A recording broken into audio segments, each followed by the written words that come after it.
क्या आप कभी सोचते हैं कि महाभारत के सबसे कठिन युद्ध में अभिमन्यु को क्यों नहीं बचाया गया? एक ऐसा योद्धा जिसने चक्रव्यूह में प्रवेश किया और अपने अद्वितीय साहस से सबको प्रभावित किया, लेकिन फिर भी उसकी जीवन यात्रा का अंत एक रहस्य बन गया। आइए इस रहस्य को उजागर करें और जानें कि कृष्ण ने अभिमन्यु को क्यों नहीं बचाया। क्या यह केवल एक युद्ध की रणनीति थी या इसके पीछे गहरे धार्मिक और नैतिक कारण छिपे थे? कृष्ण ने अभिमन्यु को क्यों नहीं बचाया? यह प्रश्न महाभारत के महाकाव्य में एक महत्वपूर्ण और गहन तत्व है। इसके कई दृष्टिकोण और तर्क हो सकते हैं जो इस निर्णय को समझने में मदद कर सकते हैं। 1. कर्म और भाग्य का सिद्धांत। कृष्ण ने गीता में कहा है कि हर व्यक्ति को अपने कर्म का फल भुगतना होता है। अभिमन्यु ने अपने जीवन के कर्मों और प्रयासों को पूरा किया। उसने अपने कर्तव्य को निभाया और युद्ध में प्रवेश किया, जानकर कि उसका क्या परिणाम हो सकता है। कृष्ण ने उसके कर्मों के परिणाम को प्राकृतिक रूप से होने दिया, जिससे अभिमन्यु ने अपनी भाग्य और कर्मों के अनुसार ही फल प्राप्त किया। 2. यथार्थता और शिक्षा। महाभारत के युद्ध में अभिमन्यु का बलिदान एक शिक्षा का हिस्सा था। कृष्ण ने यह संदेश दिया कि यद्यपि हमें हर किसी को बचाना चाहिए, लेकिन कभी-कभी कठिन परिस्थितियों में हमें दूसरों के बलिदान से भी सीखना पड़ता है।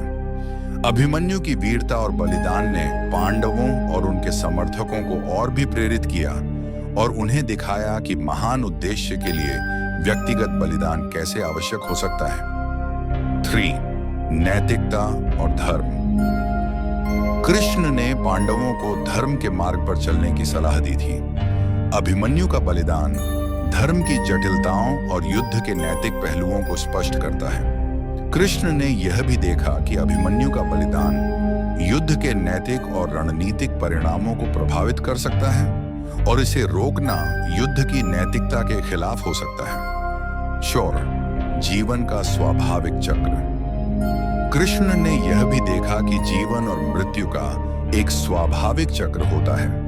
अभिमन्यु का निधन युद्ध की वास्तविकता और जीवन के स्वाभाविक चक्र का हिस्सा था। कृष्ण ने उसे उस चक्र का एक अनिवार्य हिस्सा मानकर उसकी मृत्यु को स्वीकार किया। 5. सच्चा प्रेम और समर्पण। कृष्ण का प्रेम और समर्पण केवल व्यक्तिगत समर्थन तक सीमित नहीं था। उन्होंने अभिमन्यु को आदर्श योद्धा और पुत्र की तरह देखा और उसे यह अवसर प्रदान किया कि वह अपनी पूरी क्षमता के साथ युद्ध में भाग ले। उनका निर्णय अभिमन्यु को अपनी श्रेष्ठता साबित करने का अवसर देना था, भले ही इसका मतलब उसके बलिदान से हो।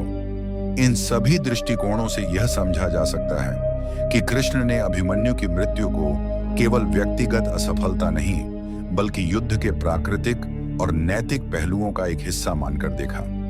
यह निर्णय जीवन, धर्म और कर्म के गहरे सिद्धांतों के अंतर्गत आया। अभिमन्यु का बलिदान हमें यह सिखाता है कि जीवन और युद्ध में हमें कई बार कठिन निर्णय लेने पड़ते हैं और इन निर्णयों के पीछे गहरी नैतिकता और उद्देश्य होता है।